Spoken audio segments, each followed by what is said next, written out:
Oke, siap-siap nikah. 3, 2, 1, rolling, Oke action. teman-teman semua, bertemu lagi dengan saya Fatur Azwir di rangkaian panduan siap-siap nikah. Di kesempatan kali ini kita akan membahas tentang rundown atau susunan acara akad nikah dari awal sampai akhirnya. Kita langsung buka buku panduan ini. Silakan teman-teman buka di halaman yang menunjukkan rundown akad nikah. Kita langsung isi bareng-bareng ya. Untuk kolom pertama paling atas ini, bagian paling atas, silakan teman-teman isi dengan hari dan juga tanggal pelaksanaan akad nikah tersebut. Kemudian di bawahnya tempat atau lokasinya, di masjidkah, di rumahkah, atau di gedung mana, itu silakan diisi. Kemudian di bawahnya waktu akad. Tolong diperhatikan tentang waktu akad ini.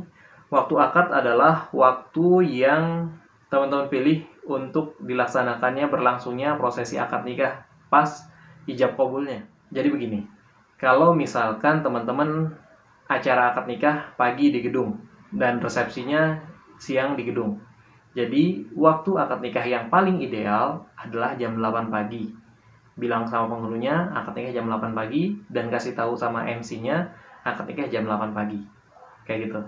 Maka nanti MC udah tahu waktu pelaksanaan serah terima itu adalah 30 menit sebelum acara akad nikah itu berlangsung.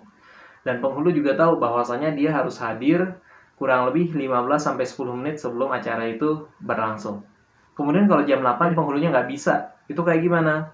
Maka kami sarankan teman-teman pilih opsi yang jam 7. Jadi lebih pagi lagi, persiapan lebih pagi lagi nggak apa-apa. Tapi teman-teman punya waktu yang cukup untuk jeda antara akad nikah dan resepsi. Jadi nggak terburu-buru.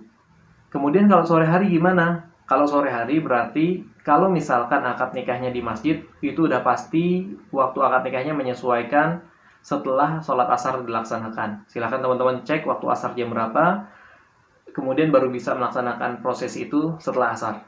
Biasanya akan dijadwalkan jam 16.00. Kemudian kalau acara di rumah gimana? Kalau acara di rumah, teman-teman bebas mau kapan aja, tinggal komunikasi sama penghulu bisanya kapan. Dan kemungkinan besar penghulu pasti bisa. Kita masuk ke rundown-nya. Waktu akad nikah jam berapa tadi tolong ditentukan. Kalau misalkan teman-teman di gedung berarti acara pagi antara jam 8 atau jam 7. Kemudian kalau sore silahkan tulis jam 16. Kemudian nama MC-nya juga ditulis. Nama MC ini teman-teman bisa dapetin dari tim marketing catering atau enggak paket yang teman-teman ambil. Atau kalau teman-teman ambil paket dari WO silahkan tanya tim WO-nya. Poin nomor 1, itu J-12 jam. Jadi tim dekor dan sound system loading. Jadi teman-teman nggak perlu pantau dari awal sampai akhir, pastikan aja mereka udah mulai kerja. Jadi pastikan aja kalau teman-teman punya vendor dekor, tanyain mulai dekor tuh dari jam berapa. Pastikan mereka udah tahu range waktunya dan kasih tahu sama orang dekor kita akan akad nikah jam berapa. Mereka udah punya estimasi waktunya sendiri pastinya. Poin nomor 2, J-4. Berarti 4 jam sebelum acara berlangsung. Kalau misalkan kamu nikah jam 8, berarti jam 4 itu udah mulai masuk tuh periasnya tuh. Dan ketika perias sudah sampai di gedung, juga pastikan kamu udah siap-siap untuk sampai gedung. Jadi jangan sampai jeda waktunya terlalu lama. Lebih baik kamu datang di awal. Jam 4 mereka sampai, siap-siap. Setengah 5 mereka udah harus mulai ngerias. Jadi J-3,5 jam, atau bahkan J-4 jam, pengantin wanita khususnya udah mulai rias. Karena durasi waktu rias untuk pengantin wanita sekitar 2 jam, 2,5 jam, sampai 3 jam bahkan. Maka dari itu perlu persiapan yang cukup panjang. Kemudian yang dirias di awal bersama dengan pengantin wanita adalah para ibu. Ibu dari pengantin wanita dan juga ibu dari pengantin pria. Itu bergantian diriasnya. Biasanya perias itu kalau udah satu paket, perias untuk pengantin sendiri, rias untuk para ibu sendiri, kemudian rias untuk keluarga besar. Jadi nanti setelah rias kedua ibu, baru perias yang untuk ibu ini gabung untuk rias keluarga besar. Jadi semuanya bisa kerja bareng, bisa kerja paralel. Setelah pengantin wanita mulai rias, para ibu juga udah mulai rias, baru mulai nanti keluarga besar gantian rias juga, antri. Itu dia fungsinya daftar rias yang tadi udah kita siapkan di video sebelumnya. Jadi tinggal panggil-panggil aja siapa yang akan dirias. Prinsipnya sampai J-30 semuanya udah ready. Berarti jam setengah 8 semuanya udah siap, semuanya udah keluar dari ruang rias. Karena di jam setengah 8 itu kita akan udah mulai prosesi serah terima. Jadi yang perlu dipastikan mulai rias di awal adalah pengantin wanita, kemudian para ibu, kemudian pengantin pria, para bapak, dan juga saudara kandung. Kemudian setelah keluarga inti ini, baru para juru bicara, baru pembawa melati, baru pembawa mahar, dan lain-lain. Setelah itu baru keluarga besar yang lain. Jadi pastikan di daftar rias itu juga ditulis prioritasnya. Siapa yang akan dirias duluan, siapa yang belakangan. Kemudian kita masuk ke poin 4. 1 jam sebelum acara dimulai, seluruh anggota keluarga udah mulai hadir di ruang akad nikah, di tempat akad nikah. Karena kan ada sebagian yang nggak dirias, mereka datang 1 jam sebelum acara masih oke. Kemudian poin 5, J-2 sampai J-1 jam, itu cross check lagi. Ruangan akad udah siap, umbul-umbul atau janur udah siap, meja kursi akad sudah terdekor dan juga udah siap. Kemudian signage atau penanda dan juga teks. Kemudian catering akad juga udah siap, sound system udah siap, MC udah siap, tim dokumentasi udah siap. Jadi semuanya udah ready. Atau setidaknya kita bisa lihat mereka udah mulai bersiap-siap. Kalau misalkan MC baru datang, dia udah mulai ganti baju. Kemudian tim dokumentasi baru datang, dia udah mulai setting-setting lampu dan lain-lain. Yang bertugas untuk ngecek ini siapa? Tentunya ketua panitia ngecek dan memastikan semuanya udah siap. Kemudian yang poin nomor 6, ini adalah final check. Jadi memastikan kalau misalkan tadi di poin nomor 5 pas ngecek awal mereka lagi pada siap-siap, pastikan di poin nomor 6, J-1 jam mereka semuanya udah siap, udah beres semuanya. Jadi ketua panitia punya peran penting di sini untuk menyiapkan seluruhnya. Itu dia fungsinya buku panduan ini sehingga ketua panitia tahu apa aja yang harus disiapkan. Dan ada beberapa item tambahan lagi yang perlu dipastikan sudah ready ketika final check ini. Tadi udah ruangan udah ready, sound system udah ready, dokumentasi udah ready.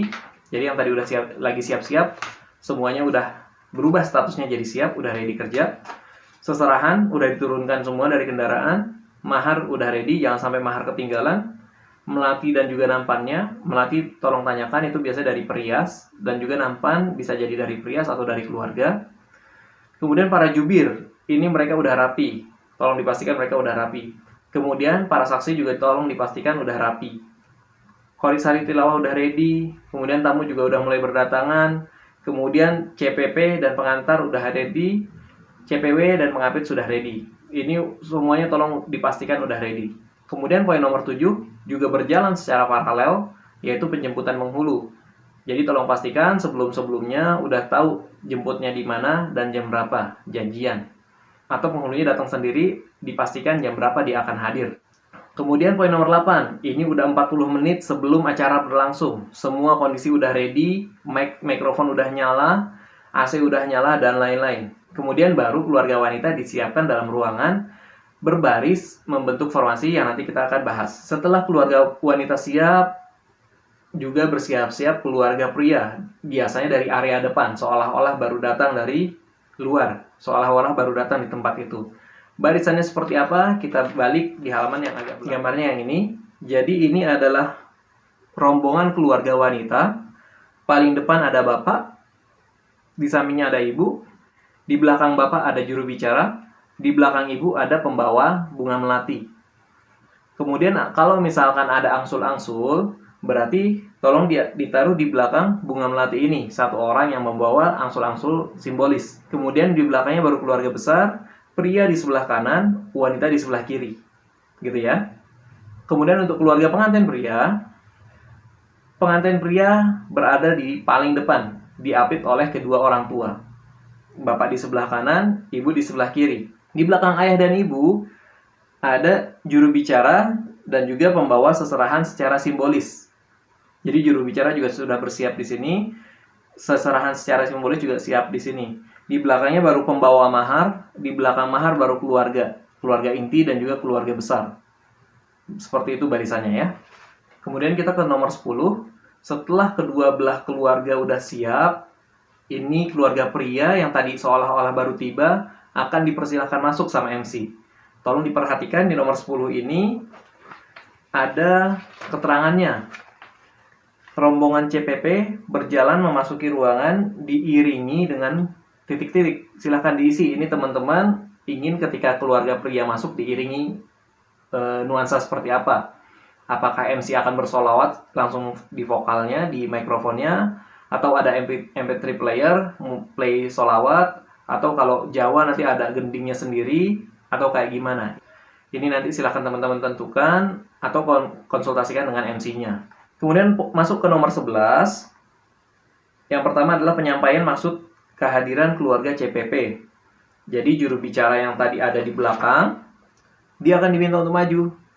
Atau bisa jadi dari awal diminta untuk maju. Jadi untuk urutan ini, posisi persisnya seperti apa, nanti MC yang akan mengatur. Yang wanita pun juga seperti itu. Yang awalnya di belakang akan diminta ke depan, baik ke kanan atau ke tengah. Jadi juru bicara akan menyampaikan maksud dan tujuan kehadiran, juru bicara wanita akan menerima. Dan perlu ditulis di sini siapa yang menyerahkan, siapa yang menerima selaku juru bicaranya. Kemudian setelah juru bicara menyampaikan maksud dan tujuan dan juga sudah diterima, dilanjutkan dengan penyerahan barang seserahan simbolis. Jadi ibu dari pengantin pria menyerahkan kepada ibu pengantin wanita. Dan kalau dari pengantin wanita ada seserahan balasan atau angsul-angsul, juga diserahkan saat itu juga. Nanti diacarakan atau dipandu oleh MC. Setelah penyerahan angsulan, kedua ibu jabat tangan, cipika-cipiki, kalau virus corona udah lewat. Kemudian dilanjutkan dengan pengalungan bunga melati. Pengalungan bunga melati oleh ibu mempelai wanita kepada sang calon pengantin pria. Setelah itu, pengantin pria akan digandeng oleh kedua orang tua mempelai wanita atau diapit oleh para om dari keluarga pengantin wanita. Kemudian diantarkan menuju meja akad nikah. Saat pengantin berjalan juga tolong dipastikan iringi alunan musik apa. Apakah sholawatan, apakah gendingan, atau apa. Itu nanti silakan dikonsultasikan dan silakan disiapkan. Dan berjalan secara paralel, seserahan yang tadi dibawa oleh keluarga besar pria langsung diserahkan kepada keluarga besar wanita sambil berjalan. Jadi, ketika pengantin pria sudah diapit oleh orang tua pengantin wanita, ini keluarga wanita akan membuka jalur. Yang baris di sebelah kanan bergeser ke arah kanan, yang baris di kiri bergeser ke arah kiri, membuat jalur jalan untuk keluarga pengantin pria. Pengantin pria masuk, diiringi keluarga, barang seserahan yang dibawa keluarga pengantin pria diserahkan langsung ke keluarga pengantin wanita yang ada di kanan kiri jalan. Kemudian pengantin pria duduk, posisi duduknya di sini background akad nikah, di sini pengantin pria, di sini pengantin wanita, di sini wali nikah, di sini penghulu, di kanan itu ada, di sebelah sini ada saksi dari pria, di sebelah sini ada saksi dari wanita. Posisi duduknya seperti itu. Setelah semuanya duduk rapi, para pemangku acara yang terlibat dalam acara akad nikah ini sudah duduk rapi, barulah pengantin wanita diundang untuk hadir dalam ruangan akad nikah. Ini adalah skenario pertama jika pengantin wanita akan disandingkan dari awal. Ya, kalau tidak disandingkan berarti di hold dulu, pengantin wanita keluarnya baru nanti setelah prosesi ijab qabul selesai. Setelah semuanya rapi, MC akan membuka acara, kemudian mengumumkan 4 hal. Yang pertama, alat komunikasi harap di silent, atau digetarkan, atau dinonaktifkan.